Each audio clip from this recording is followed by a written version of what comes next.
anak-anak itu sudah melakukan sesuatu yang baik gitu ya, kita berikan di akhir, tapi tidak ada iming-iming di awal gitu.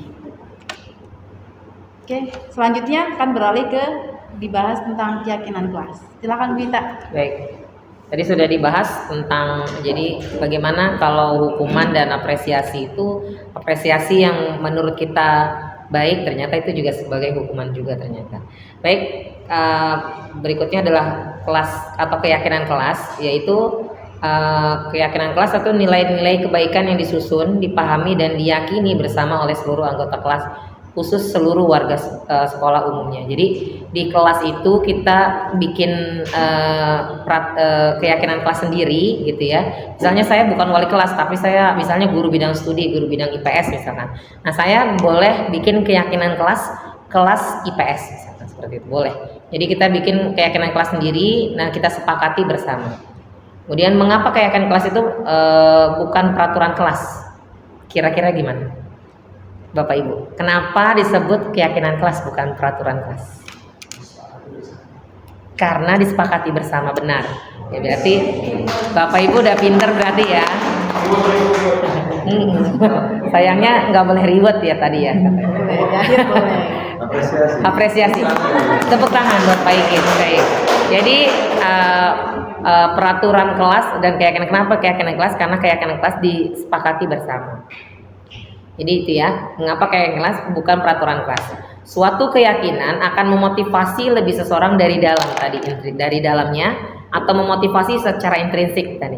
Seseorang yang lebih tergerak akan bersemangat untuk menjalani keyakinannya daripada sekedar mengikuti rangkaian peraturan yang mengatur mereka harus terjadi seperti ini atau begitu, yang membuat tidak nyaman dan keterpaksaan. Misalnya Bapak dan Ibu ketika berkendara motor menggunakan helm untuk apa?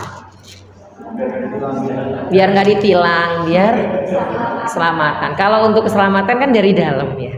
Kalau peraturan itu kan kalau nggak ada Pak Polisi saya nggak mau pakai. Nah itu dia itunya.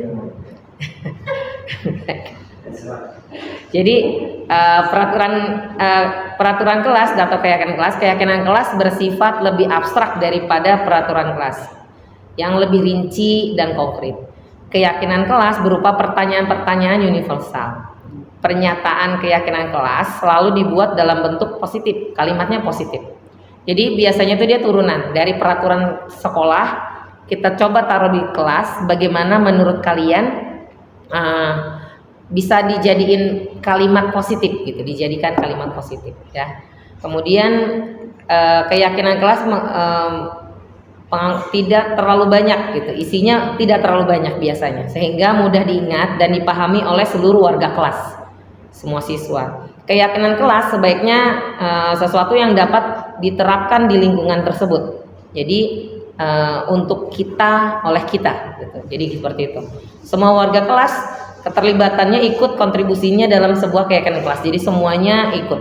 Jadi nggak ada yang jadi kegiatan curhat pendapat. Jadi menurut kamu pendapat seperti apa? Menurut kamu pendapatnya seperti apa? Jadi misalnya satu kelas isinya 25-nya kasih pendapat. Seperti itu. Bersedia meninjau kembali keyakinan kelas dari waktu ke waktu. Nah ini contoh keyakinan kelas yang sudah saya praktekkan di kelas saya. Kebetulan saya memegang kelas 10-3 yang isinya campuran. Ya, isinya campuran. Di sini Ikhwan Ahwat. Saya buat kesepakatan kelas ya, keyakinan kelas, apa yang kita yakini. Misalnya kalau anak-anak saya di sini nulis ada sebagian no bullying, banyak no bullying. Karena apa? Ternyata pas saya selidiki, mereka korban bullying waktu SD, SMP gitu. Dia ternyata korban bullying. Jadi di situ tulisannya no bullying, kebanyakan no bullying. Kemudian di situ juga ada tulisan kalian tidak sendiri, ada teman. Seperti itu. Jadi mungkin dia dulu pernah merasakan itu waktu SD-nya dan SMP-nya. Jadi ini sebenarnya kita buat mereka mengutarakan isinya, tapi kita taruh di papan, tulis namanya dia, taruh di tempat yang bisa dilihat oleh seluruh warga kelas, kemudian ditandatangani, disepakati oleh semuanya. bahwa keyakinan kelas ini harus kita junjung tinggi. Di situ ada aja macam-macam anak-anak, no smoking misalkan gitu. Ada yang aneh-aneh malah stay halal. Saya nggak ngerti itu maksudnya apa. Namanya juga anak SMA ya Pak, anak baru gede ya, begitulah memang anak-anak seperti itu. Iya, saya nggak ngerti stay halal maksudnya apa. Dan itu yang nulis cowok lagi, ya kan saya nggak tahu itu maksudnya apa dia. Ya seperti itu. Bisa bervariasi, bapak-bapak mau pakai sticky note, bapak ibu mau pakai sticky note, dan bisa variasi itu bisa masuk ke dalam keyakinan kelas ketika kita awal masuk kelas gitu, bikin kesepakatan kelas, keyakinan kelas tersebut. Baik, kemudian yang berikutnya apa sih perbedaan antara restitusi? Nah, kalau restitusi itu adalah proses menciptakan kondisi bagi murid untuk memperbaiki kesalahan mereka, ya, sehingga mereka dapat kembali pada kelompok mereka dengan karakter yang kuat.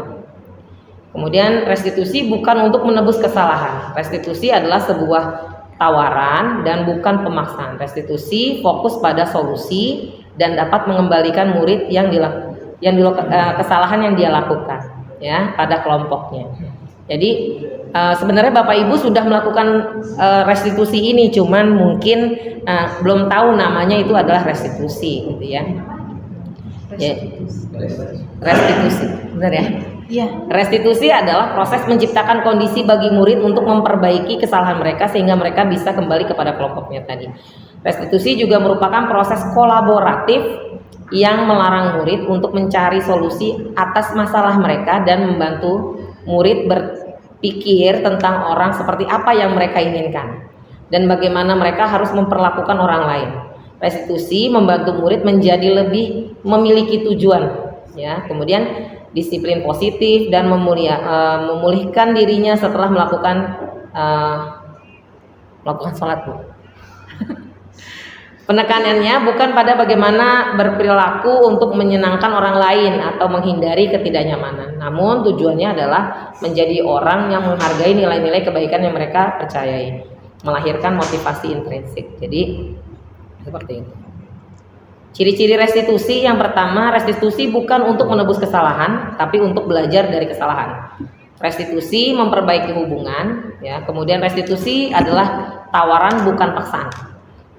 Restitusi juga menuntun untuk melihat ke dalam diri.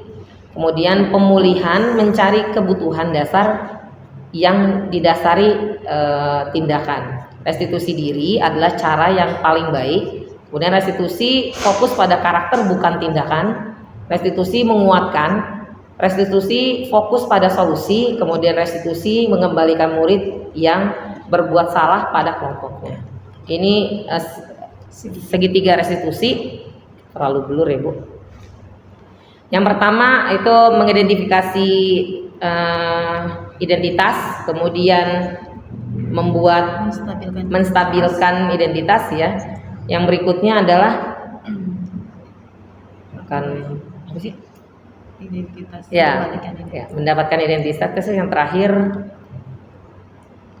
keyakinan diri, ya. Ini contoh yang sudah kita lakukan, yaitu contoh yang pertama, Bu Niswi ini anak tersebut itu berkelahi di kelas. Ya, ini sebenarnya ini berkelahi dia dengan seseorang, ya, di teman kelasnya, dituduh mencontek.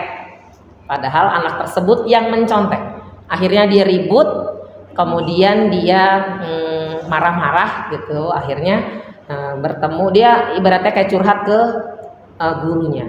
Ya, curhat ke gurunya seperti itu. Jadi ini tugas gurunya adalah menstabilkan identitasnya dulu pertama. Jadi anak itu didengar dulu. Saya sebel Bu, saya dituduh nyontek misalkan gitu. Misalkan ya kita dengarkan dulu. Terus pas sudah itu kita tanya tindakannya.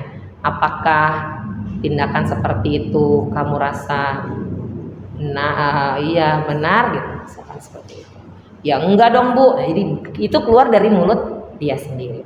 Kemudian yang kedua, ini kasusnya adalah tidur di kelas. Kasus yang kedua, emang ini anak tidur di kelas saat jam pelajaran, tidur di kelas pada saat pelajaran. Kita tanya dulu kenapa dia tidur. Jadi intinya kita sudah melakukan restitusi sebenarnya, mungkin kalimatnya aja, ya. Sampai yang terakhir yaitu bertanya Kalau nanti besar, kan dia meyakini bahwa saya itu nggak begitu Bu, ya kenapa? Kira-kira keyakinan apa yang sudah kamu langgar? Keyakinan kelas apa yang sudah kamu langgar misalnya? Ya, dan lain sebagainya. Baik. Ya. Selanjutnya Tambahan Bu Bu. yang restitusi. Jadi teman-teman untuk bisa melaksanakan restitusi itu posisi kontrol guru itu harus berada di posisi manajer. Kalau posisi kontrol kita sebagai guru itu sebenarnya ada 5 ya Bu. Iya. Yang pertama adalah sebagai penghukum, yang kedua sebagai pemberi hukuman, penghukum, sebagai teman, sebagai pemantau, satu lagi sebagai ada 5. Iya, pertama penghukum, pemantau, teman, Terus satu lagi pembuat rasa bersalah. Oke. Jadi penghukum, pembuat rasa bersalah, terus ada teman, pemantau, dan yang terakhir adalah posisi manajer. Nah, dari kelima posisi ini, ketika kita akan melakukan restitusi, posisi yang terbaik adalah posisi sebagai manajer. Kalau posisi sebagai penghukum itu saya banget ya, Wita banget. Nah, mungkin kita ketika membaca sebagai penghukum, sebagian kita akan angguk-angguk kepala ya, karena ketika melihat anak melakukan sebuah kesalahan, pasti kita misalkan nih anak telat dengan busana yang tidak sesuai, seragam yang tidak sesuai dengan peraturan sekolah gitu. Pasti kan ada nada penghukum ya dengan suaranya keras gitu ya.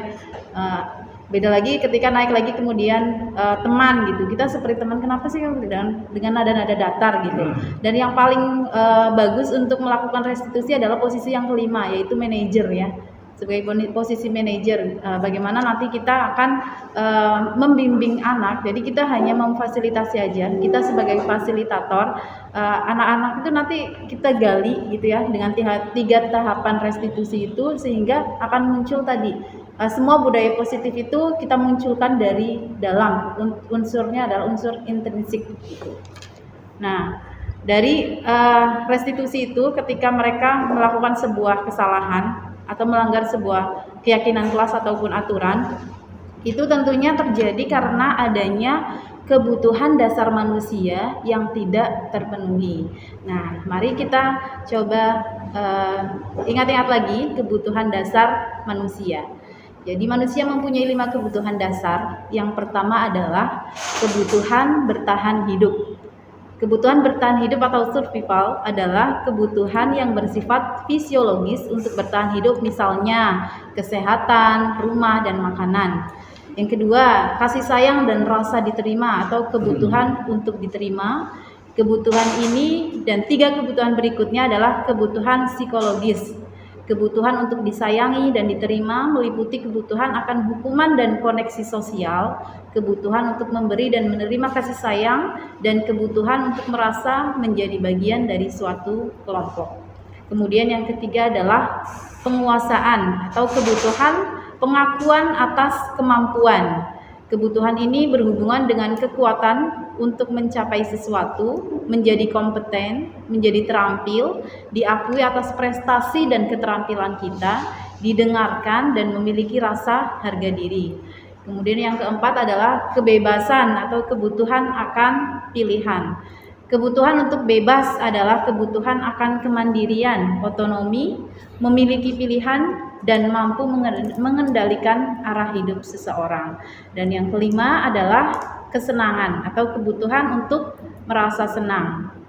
Kebutuhan akan kesenangan adalah kebutuhan untuk mencari kesenangan, bermain, dan tertawa. Nah, jadi dari 5 kebutuhan dasar manusia ini, jika ada yang tidak dipenuhi, maka akan timbul sebuah masalah ya. Nah, makanya kita berusaha untuk bisa memenuhi kebutuhan dasar manusia, kebutuhan dasar murid kita, untuk bisa meminimalisir terjadinya permasalahan. Nah, kemudian dari pelaksanaan budaya positif itu, kita berharap adanya terciptanya sebuah dunia yang berkualitas. Dunia yang berkualitas adalah tempat khusus dalam pikiran Anda, tempat Anda menyimpan gambaran representasi dari siswa yang Anda inginkan. Bisa berisi orang-orang, hal-hal apa saja yang terbaik dalam hidup Anda dan membuat Anda merasa bahagia dan terpenuhi kebutuhan dasar Anda. Kebutuhan dasar bersifat lebih umum dan universal, sedangkan dunia berkualitas lebih unik dan personal. Untuk masuk ke dunia berkualitas, syaratnya adalah bahwa sesuatu itu harus terasa sangat baik bagi Anda dan memenuhi setidaknya satu atau lebih kebutuhan dasar Anda. Gambaran dunia berkualitas adalah unik dan spesifik untuk setiap orang. Jika Anda bisa hidup di dunia berkualitas Anda, hidup akan sempurna buat Anda. Tapi sayangnya, Anda tidak bisa tinggal di sana. Murid kita juga mempunyai gambaran dunia berkualitas mereka. Tentunya sebagai guru, kita ingin mereka memasukkan hal-hal yang bermakna dan nilai-nilai kebajikan yang hakiki ke dalam dunia berkualitas mereka. Meletakkan dirinya sendiri sebagai individu yang positif dalam dunia berkualitas, karena mereka menghargai nilai-nilai kebajikan. Baik, itu tadi ditutup dengan dunia berkualitas. Jadi kalau kembali kita kepada pemikiran Ki Hajar Dewantara bahwa tujuan pendidikan adalah menjadikan peserta didik memperoleh kebahagiaan dan tujuan pendidikan keselamatan dan kebahagiaan yang setinggi-tingginya, itu cocok dengan tujuan hidup kita, sesuai dengan doa sapu jagat yang senantiasa kita baca di setiap habis sholat. Rabbana atina fid dunya hasanah wa fil akhirati hasanah. Jadi pendidikan itu harus bisa membahagiakan ya, karena tujuan akhir kita adalah, tujuan dari pendidikan itu adalah untuk membuat murid kita menjadi orang-orang yang bahagia ya. Jadi kebahagiaan yang setinggi-tingginya. Itu kalau kita sebagai muslim pastinya tahu ya, kebahagiaan yang setinggi-tingginya adalah memperoleh kebahagiaan yang hakiki nanti gitu kan. Di dunia oke, kita bahagia, tapi apakah kita menjamin bahwa akhirat kita bahagia? Nah, makanya ini sangat sesuai dengan kita ya, pemikiran Ki Hajar Dewantara ketika diterapkan ya, tujuannya sangat sesuai dengan kita bahwa pendidikan itu harus mampu mengantarkan kita menuju kebahagiaan yang setinggi-tingginya. Baik. Ya. Ditutup oleh pantun bunga mawar, bunga selasi. Cakep. Warna cerah tiada duanya. Cakep. Cukup sekian dan terima kasih. Semoga tidak ada yang bertanya.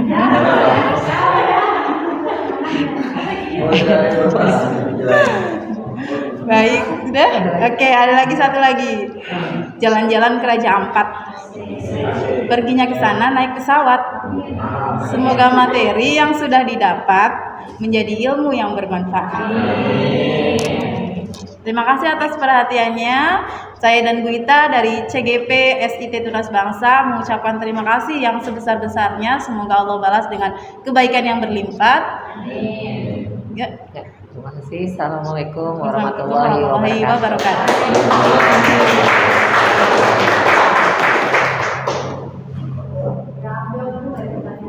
Nggak, kan udah saya tutup, nggak boleh ada pertanyaan. Boleh ada pertanyaan? Nggak boleh ada pertanyaan. Ya, saya lanjut dulu ya. Terima kasih Bu Rizky dan Bu Ita atas berbagi baiknya. Insyaallah mudah-mudahan bermanfaat. Kita mungkin